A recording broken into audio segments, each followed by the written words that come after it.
Hey everyone, in this episode we have a young man on by the name of Tyler, and Tyler wanted to come on and share a little bit about his story. It's a very interesting episode. He's got a great story, and it was honestly a long episode, so I hope you enjoy it. It wasn't myself. I wasn't steering the ship this time. It was Dr. Tambini and Ben and Tyler. I did get to catch glimpses of the episode, and just a stand-up guy and really doing well for himself. And he leaves a lot of pointers in the episode on ways to sustain and maintain your sobriety and your recovery. And if you're a loved one looking to get help for somebody close to you, a lot of pointers there. It's all around a great episode, and he's just a good guy, and I'm excited for you to hear this. Enjoy the show. What's up, everyone? This is Ben with Real Recovery Talk, and I am your host today for the show. Tom Conrad is out, and what we are here to do is turn your mess into your message. Right, T? Right. Right, Tyler? That's right. All right. So, real quick, before we jump into it, I want to remind everybody, if you want to reach out to us, you can reach us at info@realrecoverytalk.com. That's info@realrecoverytalk.com. Shoot us an email, and we will get back to you if you have any questions, any topics you'd like us to cover, etc. But let's go ahead and jump right into this. Dr. T knows Tyler, and I just met Tyler a couple minutes ago for the first time. Kind of got a little tiny bit of a backstory for like 30 seconds. But I'm going to let her kind of head this up and do the introductions and go from there. By the way, how y'all doing today? How you doing today, Dr. T? I'm good. How are you guys? Fantastic.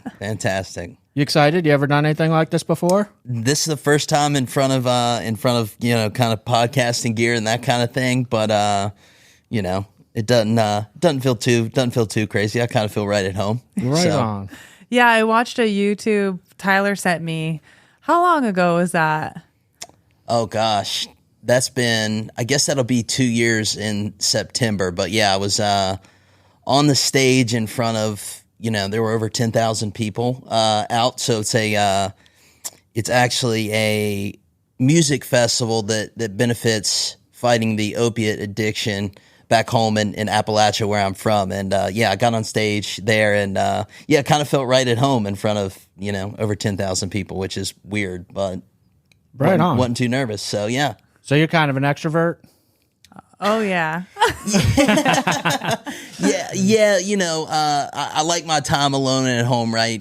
But yeah, I like being out with people, and maybe that's why I'm good in my career in sales too. Is I like talking to people, getting to know people, that kind of thing. Right on. So, all right.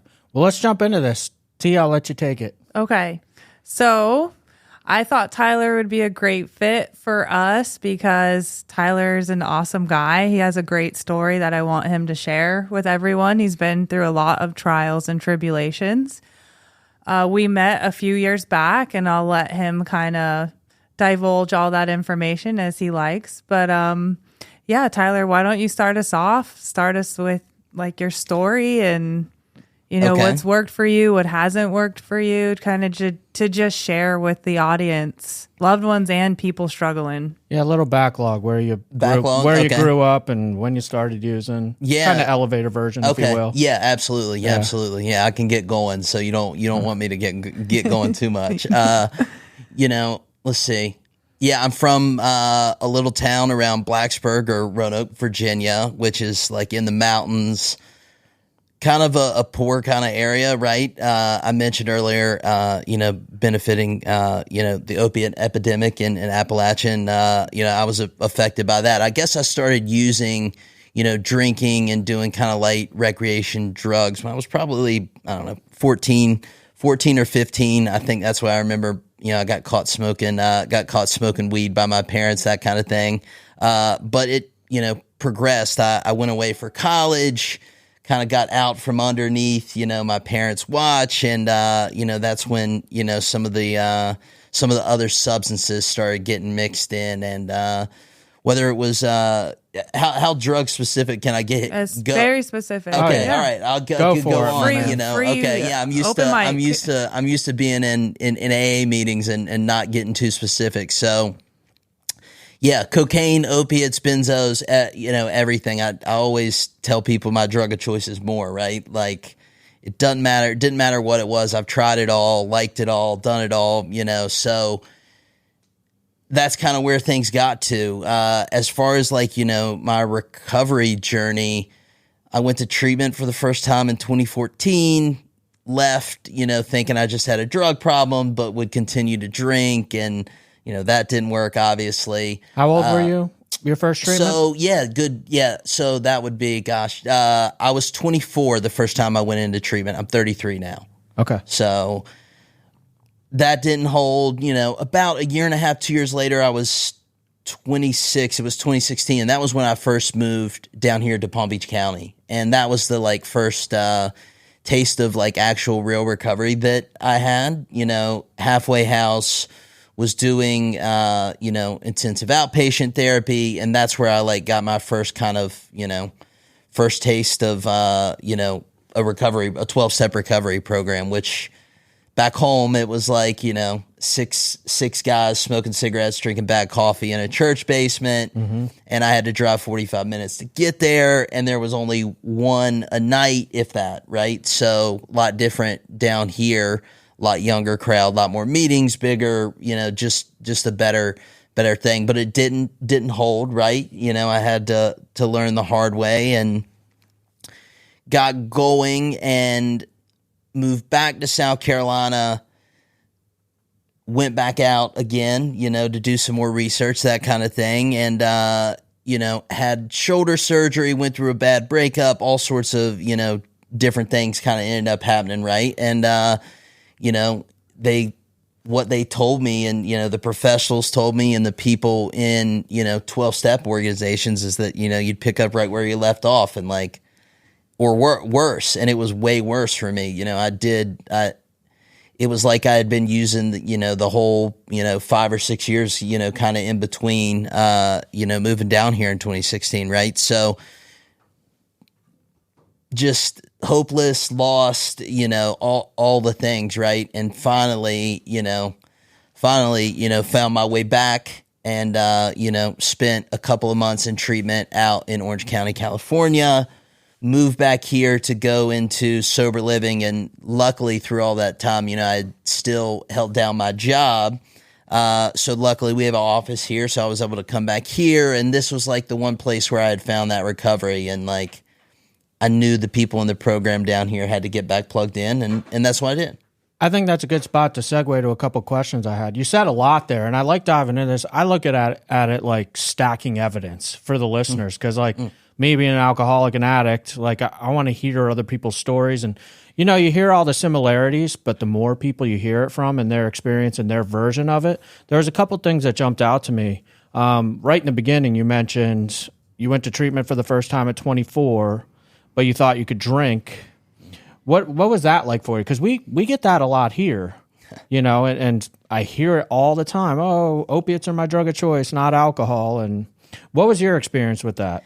Yeah, I hear that all the time. And people were telling me, the counselors at the treatment center I was at were laughing at me. Like, you're not there. They told me what was going to happen and they were right. So, it's, I would drink and I would wake up the next morning and test positive for cocaine and opiates. Like, that's like the easiest way that I can put it, right? I get drunk. And well, at first it was like, can I just have a beer? And I couldn't just stop at one, even though like alcohol wasn't like my main thing, right?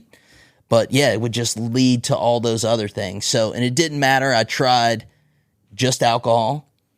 It would lead to other things. I tried just smoking weed. It would lead to other things. I would try just using cocaine and it would lead to, you get so far up, then you want to come back down. Right. So, I've never been able to safely use any mood or mind altering chemical. Yeah. And it sounds to me like, correct me if I'm wrong. I heard you're kind of an AA guy. You were dropping some of that stuff. There's that line in the big book that says, if you can drink like a gentleman, our hats are off to you. You can't deny somebody their experience either. No. And yeah, I I had to experience. I couldn't just let people tell me what was going to happen, right? I had to go out and find it on my own. You know, I could have saved myself a lot of money and a lot of pain and suffering, but it all got me to where I am today. So I definitely don't drink like a gentleman, that's for sure. Right on. The other question I had was, you kind of left off where I went to jump into the questions, talking about you knew there was a pocket of guys down here that were doing the deal. And you briefly touched on, and I like pointing this out too, in my opinion, recovery across the U.S. is not the same everywhere. Like, you can take it you can learn it. Don't get me wrong. Like, you can get sober anywhere. Don't skew that. But at the same time, in my personal experience and opinion, there's definitely some hot spots for recovery. Where you were talking about the church basement, you got to drive 45 minutes to get there. It's a bunch of old dudes. Where here, it's like a culture.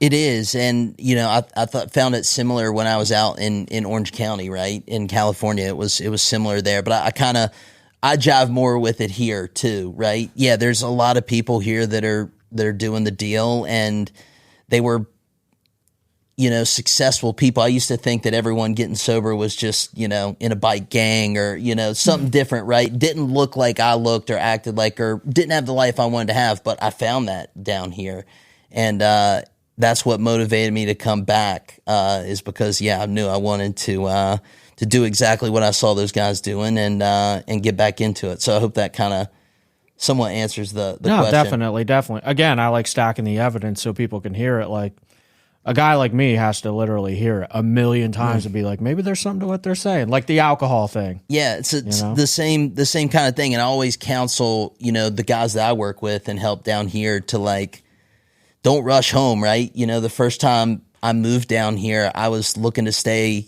you know, 90 days, maybe 6 months when I came down in 2016, and I ended up staying for 3.5 years. And thank goodness I did, because, you know, I knew where to come right back to. So, we're very lucky here in Palm Beach County. So. Right on. Well, let's pick up where you left off, I guess. Let me ask two things. Go ahead. Yeah. Go ahead. So just that first part, I know you, Tyler. So if you have to look back on young Tyler, we see a lot of times in treatment, I do too, a lot of people want to control their program. They want to control the outcome. They want to control what happens after. Like you said, a lot of the counselors, the doctors are all trying to say, no, the longer you stay in, the better chance you have.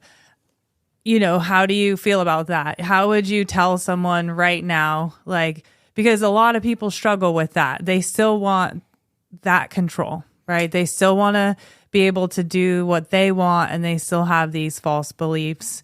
You know, obviously me telling someone isn't going to go over as well as it is coming from someone who's been through it. So that's a good question. And you know, I would tell younger Tyler, like, listen, even if it's not, even if it's a medical professional who doesn't have any personal experience in addiction, right? They have your best interests at hand. And sometimes when you're like what it talks about in the big book, waiting for the fog to lift, like we come in so like our brains aren't right? And so, but nobody can tell me anything at that point, but I can't tell you how many times in multiple stages of my journey that, like, I would go in for detox and stay 5 days and tell them I know what to do. And then, you know, I'm leaving after 5 days, and 2 hours down the road driving back home, I'm calling the, you know, the drug dealer to get loaded. Right. So, yeah, I would, you know, listen to the medical professionals. Like, I wish I would have, it wouldn't have taken me so long, right? You know, I think about the detox center I went to a little north of here. Like, they were happy to see me the second time and the third time I came back, but like the fourth, fifth, sixth, whatever it was, like they were like not happy to see me because I wasn't listening. Like, you know, and some people are just you're not going to get any better if you're not willing to listen to some of those things. So I hope that kind of answers it. It does, but I think it goes to show a lot of times when we talk about meeting people where they're at, I just say, okay, you know, try it your way, see what happens. And sometimes people have to do it their way multiple times before they can figure it out. And it's not always about, again, what we want as a family member or a professional. It's also where's the patient at and what do they want, because they're going to have to fail before success, right? Unfortunately, that's the way it goes. And it's like, it's not like it was back in the day where, you could fail a few times and make it back, right? Mm-hmm. Unfortunately, with the way things are out there today, there was no guarantees that I was going to make it back, right? And I was lucky that I did. And lucky that, I was able to be beaten into a sense of reasonableness that I would listen, right? I know when I got to you and you were my doctor early on, right? I came in probably with ideas. I definitely came in with ideas of my own and was like, going to medicate my own self. But luckily I had gotten to the point that, I was able to, listen to suggestions and hopefully take most of them. And I think that's part of the reason that I was able to, get across the line a little bit this time. So I think so. I remember Tyler when we first met and he came in and he's like, I need this, this, and this. And I was like, okay, Tyler, nice to meet you. Just so you know, I write the best Suboxone taper on the face of the planet. I might not be a doctor. Right. Like, Yeah. And I can't tell you how many times I'd done that on my own when I was out there, like, would, illegally purchase something like that. And, I'm going to taper off tomorrow. I'm going to use this. I'll be good. 4-day self-prescribed medical taper, right? It always works out, doesn't it? dude, I didn't even make it a day. You made it 4? You're a champ. I'm an exaggerator. I'm a sales guy. I like to exaggerate on everything. So no, maybe it was probably realistically maybe like 6 hours. I'm that guy that would take one and be like, oh, I shouldn't have done that. The dope dealer just picked up, Never related to something more, And I would still, even though I knew it wouldn't do anything, I would still go out and use. Me too. So the other question I had was, you spoke about, and you don't have to say like what your job is or whatever, but you were able to keep your job throughout all of this, which I think is very different for some people. Some people suffer consequences. A lot of them, it's losing their job, their income.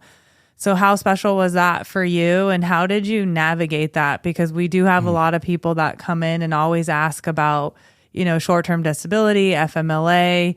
How are they protected under the ADA? Not to go into legalities, but yeah. So, and that's a good question, and I think hopefully I can help somebody out with, because this is one of those things, right? Write yourself your younger self a letter, and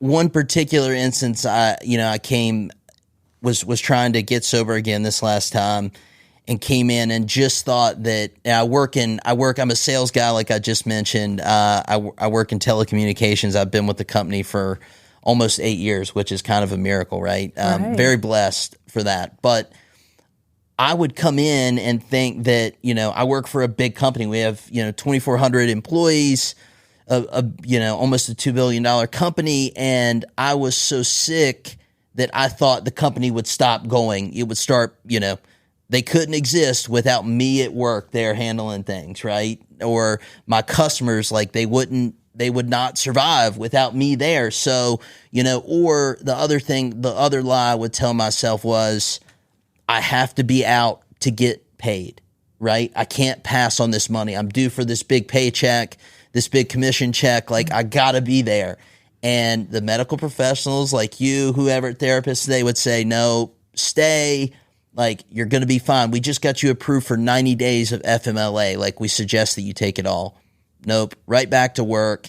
And, I didn't realize until this last time where I finally listened and, took a full 60 days or whatever it was I had left, that was the way to go, right? Like, you can always make up for lost time at work. You can always make up that money, but you can't, with your life. And people would tell me that, but I wouldn't listen. But I found it now, and that's kind of what I counsel other people. So I hope that kind of answers the question a little bit. Dr. T, that was a great question, because I don't know we've talked about it before. Maybe we have touched on it, but a lot of people aren't aware of the resources that they have available to them through work, because that's something that Tom and myself have to overcome all the time with family, with the addict coming in, the alcoholic coming in.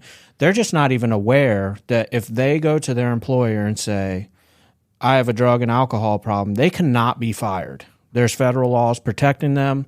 A lot of people don't realize that. And briefly, it really took off too during COVID. During COVID, we see way more cases now where companies are providing FMLA. It's like people are more protected now after COVID because so many people didn't go to the whatever happened there. I don't know where it all correlates, but we now, for instance, with Rock, have more cases, FMLA, short-term disability, all that stuff going on. And I'm with you, like what you said, take the entire time. If they give you 90 days, take the 90 days. Why wouldn't you do it? It's better to do that, because we see this all the time. People will like do 30 days, they'll have another 60 days, they'll go back to their job, but then end up having to come back again, which is even worse. Now they've been gone 120 days, you know? So it's like, I'm glad you brought that up, because people just don't even realize that they're protected. They have the resources. You just go to your HR, and guys like us, we can help you navigate that. Like, we literally have staff here in particular it's a big part of their job. They're calling HR. They know what questions to ask. They know how to get it approved, all the ins and outs. So again, like you were saying, rely on the professionals to help you. Yeah, and you know, I knew that I could do it, but it was still hard to do right at first, right? And then I had done it so many times, like, you know, I guess they knew, and eventually I had to start telling, you know, bosses and stuff. But always after I'd call HR, right? You always kind of make that call first to protect yourself, you know, no matter how good a relationship you have with work. But you know, luckily I work with some people that care about me. They've known me for a long time, right? And wanted me to get better. And I was able to, you know, they're proud of me today, right? And I was able to be honest, and it's just it's really freeing to be able to be honest with people like that. And all the way up to, you know, the CEO of my company knows about my story. And, you know, every time he sees me, he gives me a hug and tells me how proud he is. And, you know, that's awesome. That's a good feeling, right? And I never thought it would be that way when I was trying to get sober, right? You're always assuming the worst and thinking, oh, I'm going to get fired for this.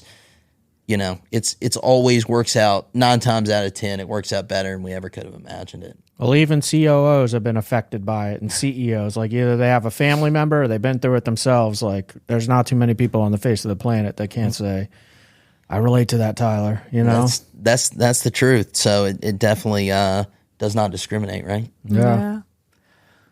All right. So back to Tyler. So what would you say this last time, right? Or the last time you went through treatment, what did you find really helped you? Or what did something click? Did, you know, people in particular? Was it your community? Was it a combination of things? You know, I knew. So after 2 months of treatment in Orange County, which is kind of I went out there because there was a golf rehab. Really? Nice. Yeah. You know, that's how sick. Yeah. That was like, you know, I just had to have that, you know, it was just, I can't even explain it, but it was sick thinking, but it worked out great. I met some great people and some people I still have a relationship with today, you know, 3 years later. Right. Mm-hmm. But what made the difference? I came back and I went straight into just like normal halfway. Right. And I don't think I was ready for that. Right. So I was able to find totally by accident and how our paths crossed, right? So I was able to find a more intensive outpatient program that provided halfway house, sober living, and I got into that. And that had worked kind of the first time, but it really worked this time. So, you know, going to groups at night, which just provided a lot of structure for me, you know, I worked 8 to 5, you know, Monday to Friday, and 3 nights a week I'd go there. And if I didn't go there, I was at 12-step meetings, right? So doing that and, you know, seeing a therapist for, you know, one-on-one, you know, session really beneficial. And then, having access to you as a medical professional, right? Because, I'd always diagnose myself with everything. So it was good for me this time to like take the suggestions and leave it to the experts, right? Right. So when you say this time sober living, so before, did you not do a sober living type situation? I did. Well, yeah, I did when I had moved away from here. I didn't do sober living. So that time, that wasn't really anything. And, even if you're, a year or two sober or whatever it might be, have a little time under your belt and you move to a new area, like I feel like doing sober living is like a good idea to do, even if you have a lot of time, because just it gets you back to being around with those people, gets you into the, a 12-step program, whatever it might be. But, so it was a different, having that kind of the treatment mixed in with the sober living, I think was beneficial to me early on, right? I don't do any of that stuff today, right? Other than, my 12-step program, but that early on, like, just helped build a stronger foundation than what I would have had without doing a combination of those two things. Yeah, we talk about that a lot with some of our clients too that want to just leave here directly from the program after 30 days or 60 days and want to just move into their own place, do their own thing. A lot of times we try to talk to them about it's the structure, like having a structure, maintaining that structure for a long period of time to instill that structure in your daily routine, not to fall back into old habits. And also about, like you said, the community.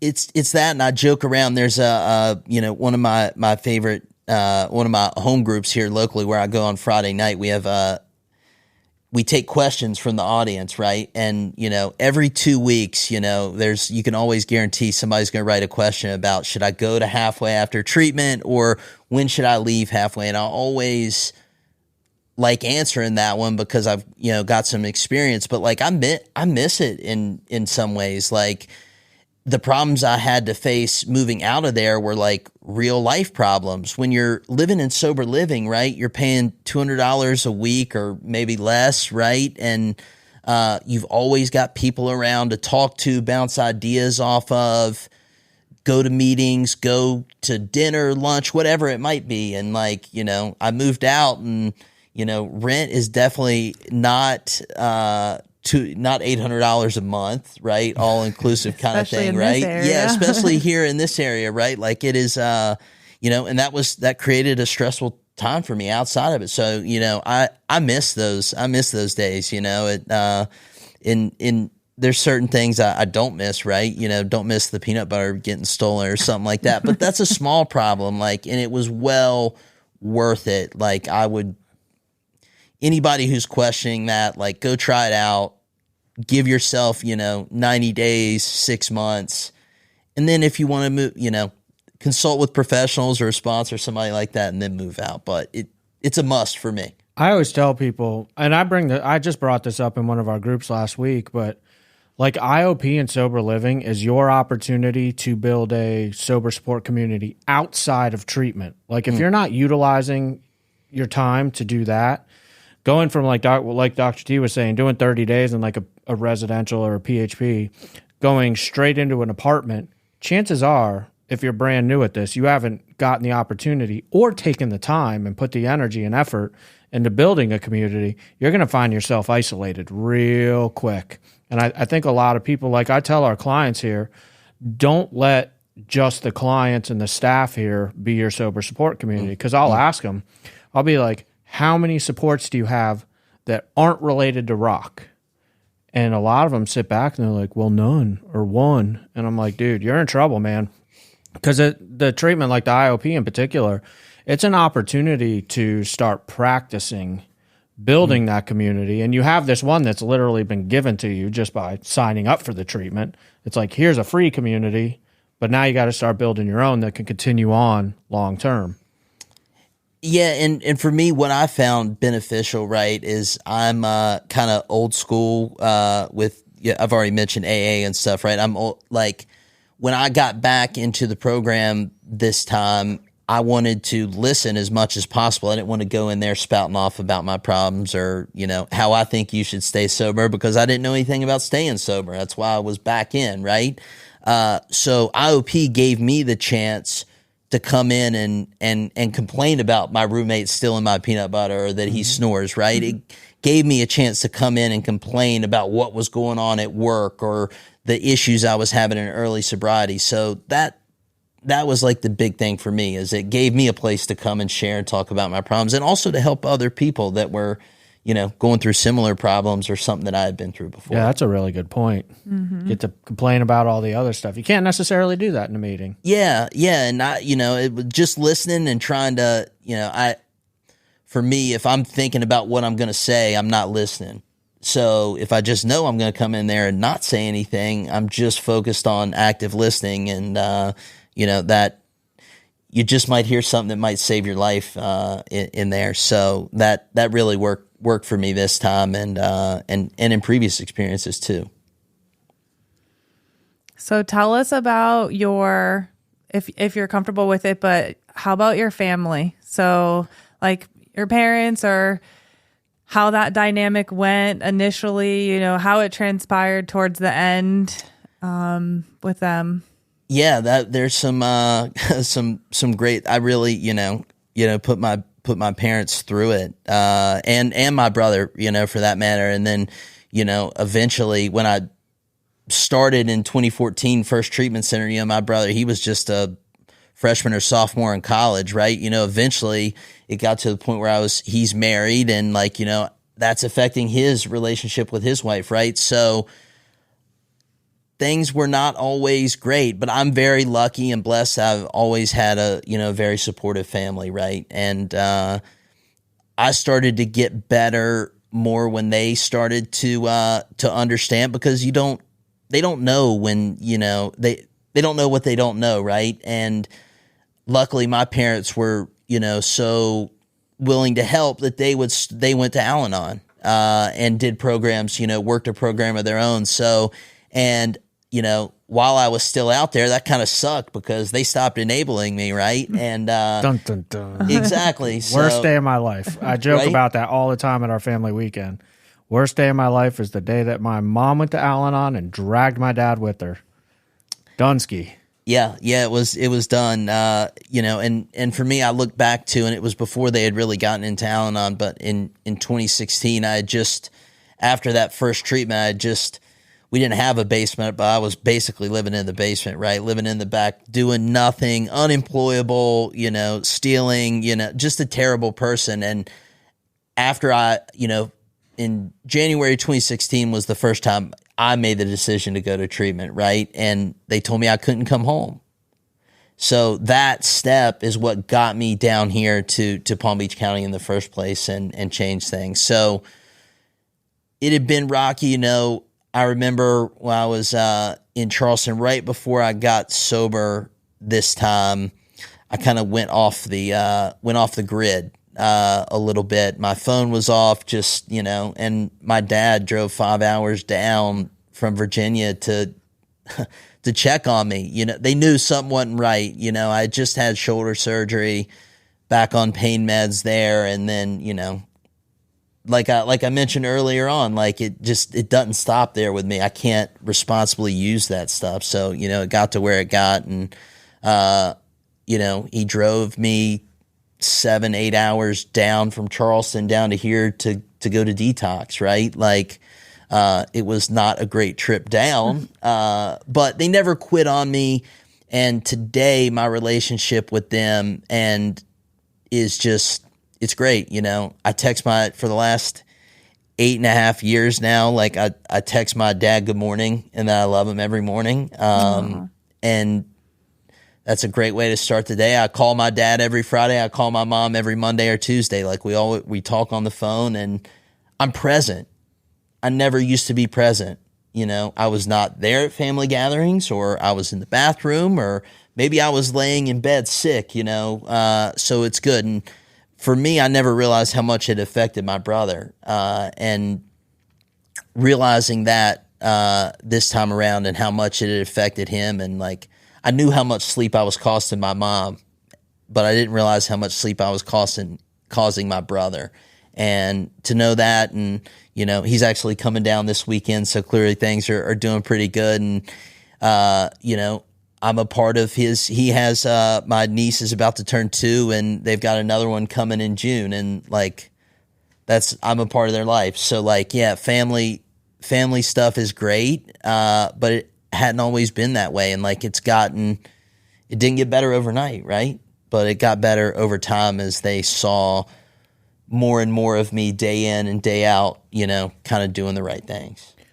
A lot of our listener base is families and loved ones of addicts and alcoholics. In fact, we've talked about it before, but that's kind of where this channel originated when we first started, was that intention. Obviously, a lot of alcoholics and addicts also listen, people in recovery. But for the families, when you say that your family went to Al-Anon, stopped enabling you, is there any like specific details you can share that come to mind as far as what that looked like? Because a lot of times they hear enabling, they don't even know what that means. Yeah. Yeah. So I mentioned, you know, living under their roof, right? You know, after I went to treatment for the first time and I had lost, you know, not technically fired, but I was fired, right? So I was living back with them and unemployed. So they were, you know, they were giving me money. They were putting a roof over my head, right? That is textbook enabling. And I don't think they knew that they were enabling, right? You know, just giving me money for cigarettes or gas or whatever it was, I would go spend that on other things. But yeah, just having me underneath that roof and keeping up communication and feeding me and that kind of thing, like that is all forms of enablement to me, right? And it's the hard, I can't imagine what it's like for a parent to cut the cord, right? Mm-hmm. And, you know, I'm not sure that you do it the first time, you know, your loved one goes to treatment, right? But after that, like, you've got to kind of sever. That's what worked for me, right? You know, and what I've heard worked for others that I know with good kind of long-term sobriety is that they were completely cut off. They had nobody, and this was the last stop on the block for me. So that is, I hope that kind of answers the question. Yeah, absolutely. Definitely. Like you said, it's very hard for families. I like that you mentioned maybe not the first time in treatment. You know, I think there can be some caution there and kind of let the therapist assist in guiding that, so to speak. But I'm one of those guys that had to be completely cut off eventually. And that's when I got sober. You know, so it's a process for the family too. Yeah, and that's how it had to be for me. Like, I had to hit, you know, I had to hit rock bottom to become willing to try the things that you guys were telling me to do, right? So that was big. But yeah, you don't want to, you know, if you have a 16-year-old who is in treatment for the first time, you know, you don't want to send them to the Salvation Army to, you know, to go in the homeless shelter the first time, right? Like, eventually that's might be what it takes. Like, I know that's what it took for some of the people I know, and, you know, they're far from that now, but like, that's what it took for them. So, yeah, it's best to listen to the professionals, you know, if you're a parent or, another loved one to kind of how to handle that. And yeah, it's situational for sure. Definitely. It's not black and white. No, absolutely not. You know, I think at the end you know, when you're me and it's been so long of, you know, trying to figure it out and never, you know, consistently getting it, then it kind of becomes black and white, right? But it takes a while to get to that. I gotta give it to you, Tyler. That was well said, man. Like, I never thought of it like that, to be honest with you, where like, because I tell people all the time, this isn't a black and white process. No. What we're good at as professionals is adjusting course with every next step. Like, if you have a plan, count on it not going as planned. And then we are good at adjusting. But yeah, you make a good point where, like, over the course of time for quote unquote chronic relapsers, people that have been to treatment in the double digits, it should become black and white. That's a really good point, man. Yeah, you've got to. That's the only way that the addict or alcoholic is going to get to that point, right? Or it's just, you know, and you know, I don't know that my parents were quite there, but or they haven't admitted to me, but like, you know, at some point you start accepting that, all right, I'm going to have to cut the cord and they're going to get it, or my child or loved one is going to die. Right. And it's sad that it gets to that point, but I think that's the healthiest, that's the best, that's the best way to go forward in a lot of cases. Unfortunately, when you're talking about a chronic relapse, there's been 20, I've heard, crazy numbers of number of treatment centers. Right. So I think the highest I ever heard was 52. Like, you kidding me? Yeah, that's a lot. Like, when do you even have time to get high? Yeah. Yeah. Yeah. I would have had to start early to get to that number. But then, and a guy in California, you called it the spin cycle, right? Coming in for 5 days of detox, bouncing back out, back a month later and doing the same thing. Just like classic insanity, right? Thinking that that's going to work after you've done that 20 times, Going back to the enabling thing, one thing that Tom always says is sometimes the recovery starts when the insurance ends. Because like you're talking about that's, what'd you call it, the spin cycle, wash cycle? Yeah, the spin cycle. Like, people will go to detox, use for 2 days, go back to detox, use. It's like, you got to begin to recognize that pattern too as a parent and say, maybe I stopped paying his insurance. And then he ends up at the homeless shelter and sees what it's really like to detox. I think if I didn't, exactly. Like, that's once you've gone through that, and I've gone through not, most of my detoxes have been all medically assisted, right? And it still sucks, right? But it's definitely better than going through it, sitting on a twin cot at the Salvation Army or some sort of homeless shelter. But yeah, that's, if I didn't, get it this time, right? I say get it, but get started, right? This time and then build from there. That's what I think it would have taken me, is like, I would have had to have lost my job, lost my insurance to become willing to do the things that people were telling me to do. It's scary to think about that, but like, when you're in active addiction, the disease and the phenomenon of craving is just like, it's too powerful to let go. Like, you're gonna listen, that you wake the devil up and you're gonna listen to it. So, it's unfortunate, but yeah, the insurance was always a crutch. It was easy to, I have great insurance with work. It was easy for me to go and do that. So you make a great point. Yeah. Insurance companies are catching on now, and the last year or two, they'll say this person has basically been in treatment the last 6 months, 1 year, so we're not going to approve them. So you can do what you want with them while they're in that center, but after that, we're sending them directly to outpatient, no PHP, no residential, no IOP, straight to OP, and they can figure it out. And it's really hard when you do the peer-to-peers, to argue. I have all this evidence-based things that I was taught, and I can see the patient in front of me, and I'm trying to advocate for them. But all their insurance companies looking at is that they've paid for 6 months, 1 year, 2 years straight of treatment, and they're becoming, stricter and stricter as time goes. So that's difficult for me to navigate too now as times pursue. So, when it's appropriate, I'll definitely. There's been times where I've sat clients down and said, "Hey, man, talk to your insurance company. They're done after this. You can call them and ask them if you want." And they're, "Oh, really?" And you see their tune change. It happens. I'd like to think my tune would change, but probably I would have to go out and test it and then get denied in order to like truly believe it. Yeah. That's a Tyler thing. Yeah.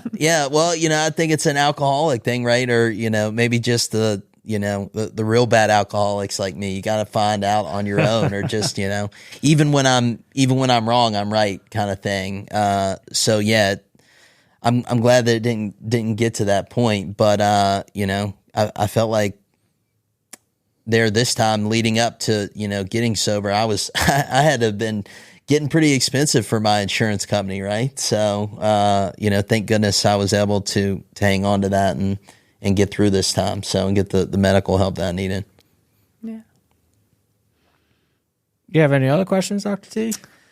Let's talk about, Tom can cut this, right? Because that was a Yeah. big, so not to put any of your business out there in particular, but if you know people that are struggling concurrently with addiction, with other things, depression, anxiety, sleep, I do have a lot of people that, one, don't want to acknowledge it, but two, medication management's a big thing. Don't want to be on medications, don't want to be on medications long term. What was your experience with that type of stuff? And how do you feel now about it? Then versus now. How long do you have? You can give us a brief version. Yeah, right. No, I got a lot of experience with that. That's why I made the joke there, and I think I found what worked for me this time, right? But in the past, I would go out and try to replace one addiction with another, right? Whether I would go into treatment for opiate addiction and come out and get the doctor to put me on benzos or to put me on Adderall, ADHD medicine, some sort of stimulant. And those things didn't work. That would lead me back. I tried and it didn't, I don't want to, everyone's different and unique, right? We've talked about this. It's not all black and white. So, what works for me might not work for somebody else, but I went through times where I would go and I would abuse it in a lot of cases, but I would do, medical assisted treatment, right? And being in the ritual of taking a substance every day is like in itself like addicting, and that didn't work for me. Like I was still kind of blocked off. If I was working any sort of 12-step recovery, it would it just didn't work. It didn't work for me, right? But this time around, and it's great. The modernization of medicine, and we're figuring out how to do these things, new stuff, and I had no clue that a similar kind of drug, whatever medication was offered in a shot, right? With and not having to be in the ritual of taking something like that every day was huge for me. And I think that taking that shot, for a little while as I kind of built up my program and stuff, gave, it wasn't a crutch, but I didn't have to worry about that in my mind. And there were no sorts of, whereas like, when I was taking Suboxone or whatever every day, like I would have I had withdrawals when I came off of that. No matter how much the doctor put the dose down, I wouldn't sleep for 2 months, right? With the shot, right, I had no issue, had no issues coming off of it. So I listened to the professionals on how long to stay on it, and what do you know? It worked. Tyler's way didn't, but that way did. Dr. T, for the listeners that may not be familiar with Suboxone and Sublocade, he keeps saying the shot. Can you explain what the difference between the two is? What they are, buprenorphine, and then the difference? Yeah, the sublinguals usually, like we spoke before, buprenorphine, you have your tablets, your sublingual tablets. You have Suboxone, which contains naloxone, which is the opiate blocker. If activated, will, block to prevent diversion of that medication per se.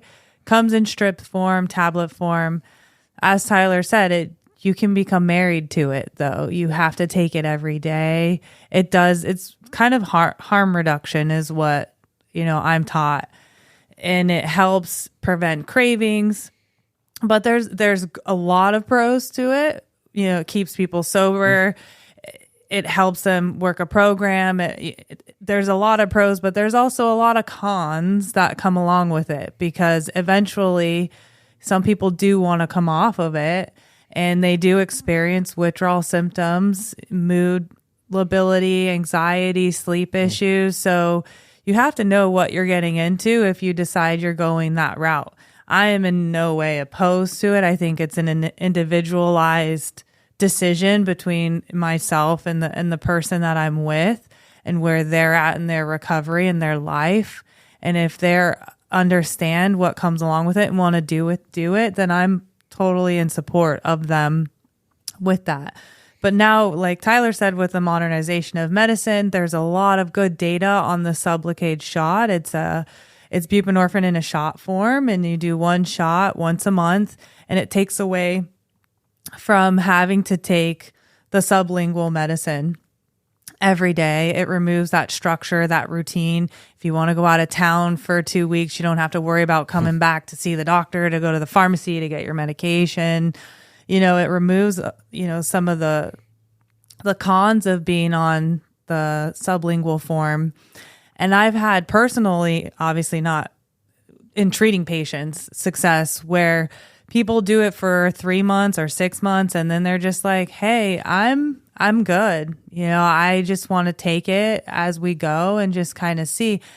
And what I like to see with it is that they don't struggle, with the sleep and the anxiety and the depression. And, there a lot of that stuff when coming off of the sublingual, it's pretty much gone with a shot. And I try to push people towards it and give them education on it. If they want to do it, great. If they don't, that's okay. But at least I've educated people, on something else in their recovery as a tool to use if they want to use it.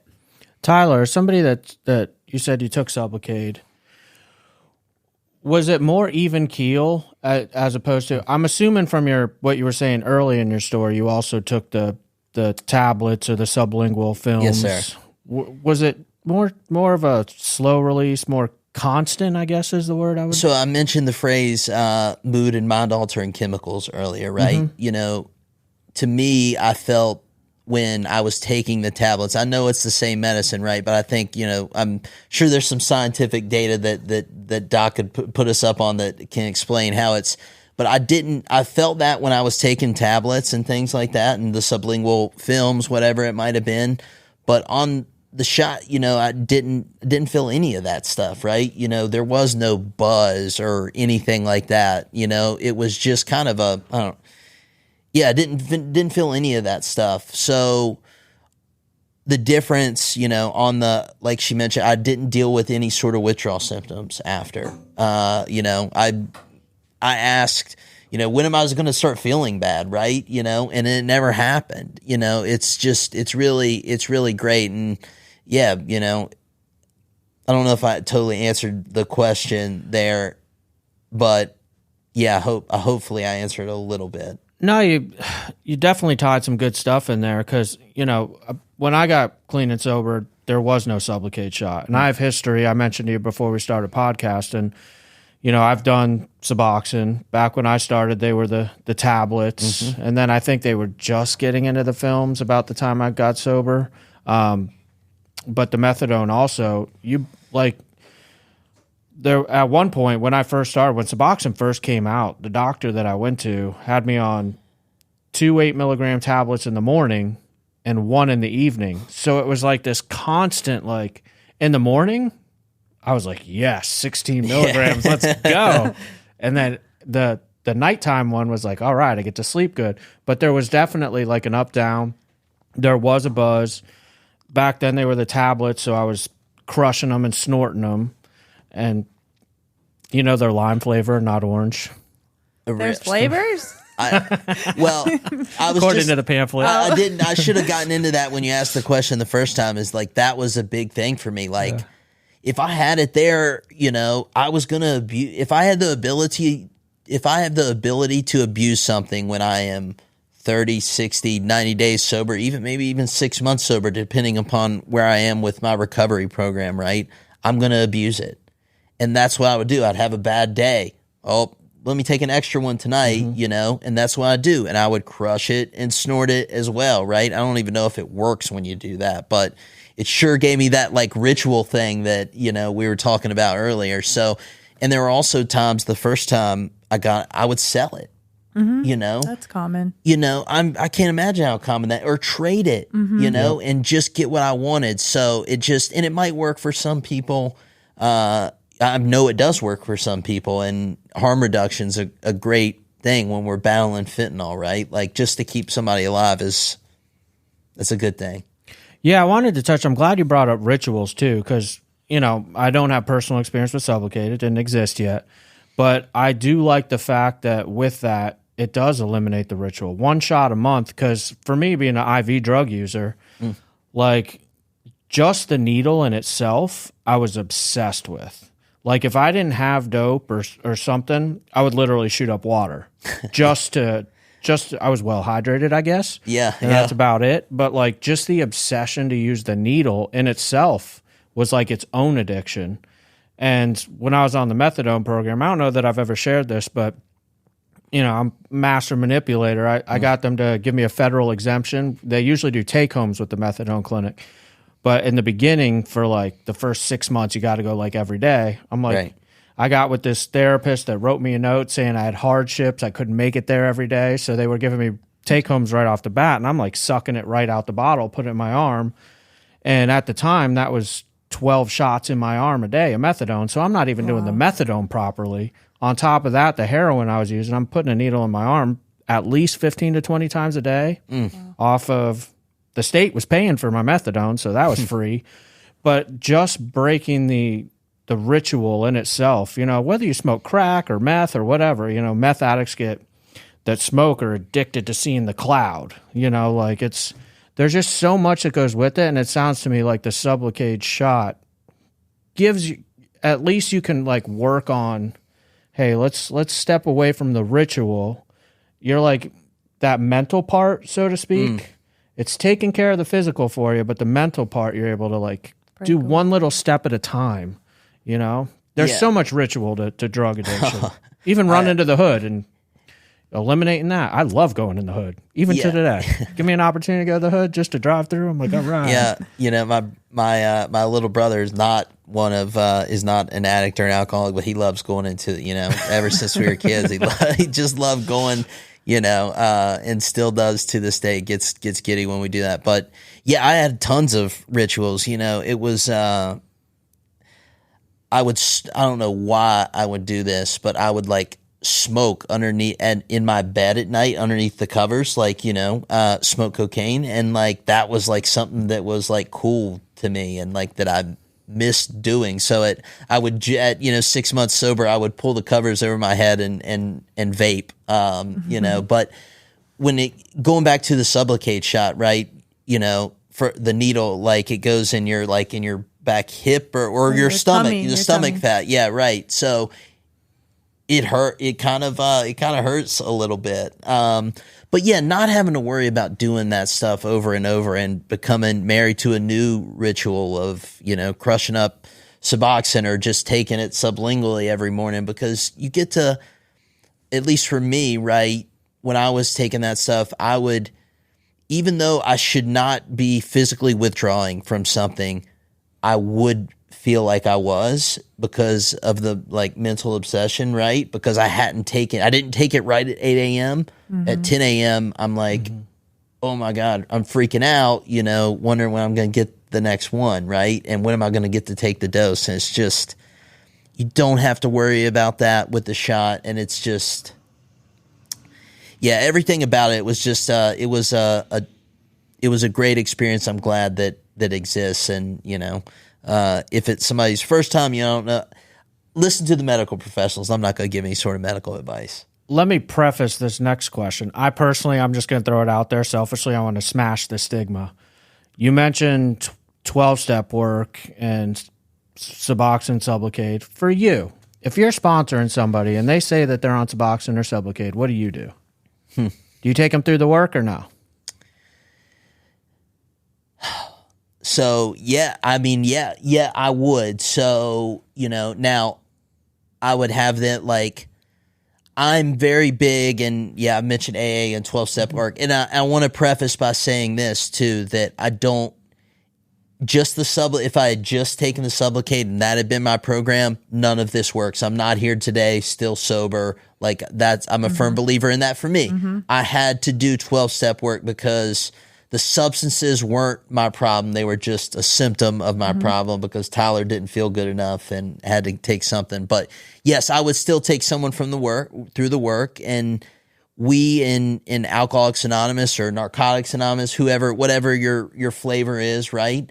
We're not doctors. Like, and I get really upset with some old timers that tell, young people new in sobriety to you don't need that bipolar medication, or you don't need the antidepressants. Like, you just need to get sober and do the steps. Like, there are people out there with real mental illness that need those medications. So I am all about consulting your doctor, and that's an outside issue, right? Like, your business is your business. So what I would counsel my guys, and what I did, and my sponsor didn't, he didn't try to prescribe me medicine or ask me about what medicine I was taking. We just went through the work, right? So I would take somebody through the work and tell them, look, you don't need to go broadcasting in the meeting that you take an antidepressant and you're taking some sort of, medical assisted treatment as well. Like, you don't need to broadcast that stuff. If somebody comes to you for help, talk to them in that setting, but there's no need to talk about it in front of a lot of people. So I hope that is a good answer. I personally, I love that answer, because oftentimes I'll have a sponsee call me, and they'll be like, "Hey Ben, I met a guy and he told me he's on Suboxone, and I don't want to take him through the work because he's not sober." And I just always say to him, this is my take. Like, at the end of the day, it's the sponsor can decide for themselves. Like, that's your choice, what you decide to do. But I'll speak for myself. Like, just like you said, I 100% agree with you. It's nobody's business, A. And B, I'm a believer, man. I'll take somebody through that work. Why not? Because at the end of the day, the big book in particular, I do AA, is broken down like, we teach about the problem, then we teach about the solution to the problem, and then we give you the program if you want anything to do with the solution. So essentially, at the very least, you're educating somebody.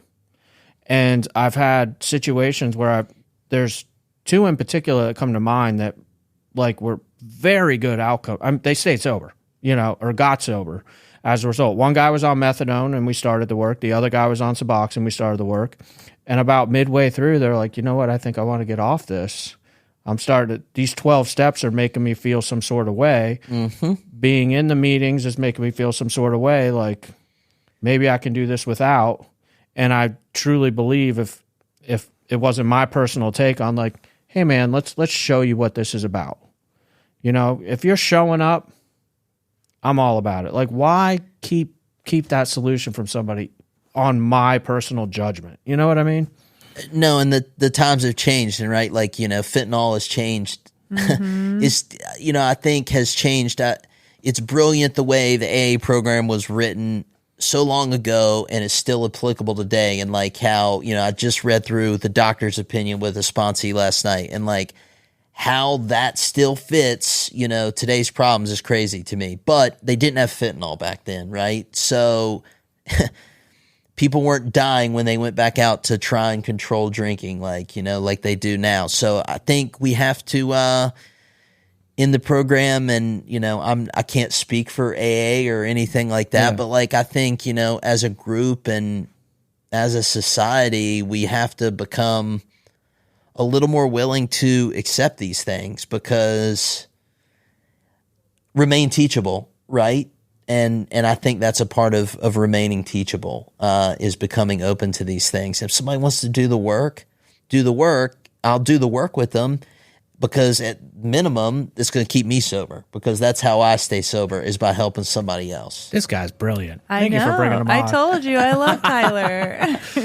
That's awesome, man. And let me put a little asterisk on that too, where I'll throw this out there. The asterisk is, if you sit in front of me and you're on Suboxone and you're rocked out of your mind, and I'll say something, be like, dude, I'm going to continue to help you, but right now you just look blasted. Let's get back together in a day or something, and just be honest with them. I'll throw that out there, because I don't want to necessarily work with somebody who's totally under the influence either. There's a line, if you like will. like you said earlier, and like we talked about, it's not black and white, right? So that's a good point. You want to make sure, and it's hard to know, and we're, as addicts and alcoholics, we're master manipulators, right? But then again, too, you can't bullshit a bullshitter. Like, and I've been taking way more than prescribed. I know what you're doing, right? I know that you're, not taking this as the doctor recommended. So yeah, that would be a thing for me, is like, all right, you need to be, if we're gonna do the work, you got to be taking this as prescribed by the medical professional. And Tyler did right by saying, Tyler and I, we don't represent 12-step fellowship as a whole. Like, so this is just based off our experience, our opinion, if you will. But I want to throw it out there too for any of our 12-step people that might be listening. Like, I'm a big believer in the traditions, but at the same time, like, just reminding people also that every group is autonomous, meaning that, like, the traditions are written in a way where the groups can kind of write their rules on their own. Yeah. It's not that black and white. We keep saying black and white the whole podcast. Maybe that's the name of this episode. Right.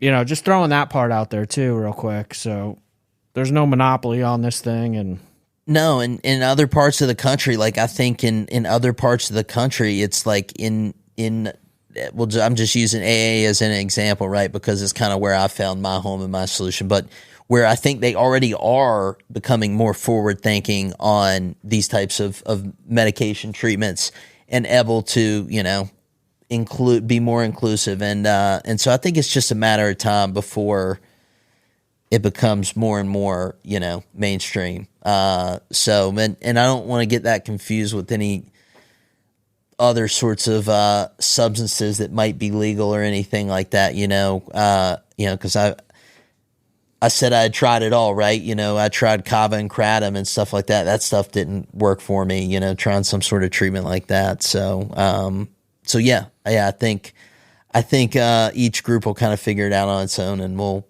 hopefully move the ball forward. There's ever a joke too. Have you ever heard this one, Dr. T? If they come out with a pill that gets you sober, I'll be asking, what does 2 do? No. I wonder what'll happen if I take 2 of those. Oh, no. Yeah. Yeah, you get extra sober. Yeah, I'm the same way. I'm the same way. One is not enough. So yeah. I mean, one day the medical world, they may come up with a cure for addiction. That's Dr. T says that. I think it's multifaceted. I think medication and physicians are a part of it, but I think the general bigger picture is going to be obviously the patient themselves and their desire to be sober and their ability to work a program, and the importance of a program and a fellowship and a community are all what makes sobriety and addiction. Moral psychology, as it points out in the doctor's opinion, some sort of form of moral psychology. But I think she hit the nail on the head, right? There's not just one thing that's going to do this for you. Yeah. And you had to have a lot of experience out there. Me too. I did. I am not short on experience, but it's funny.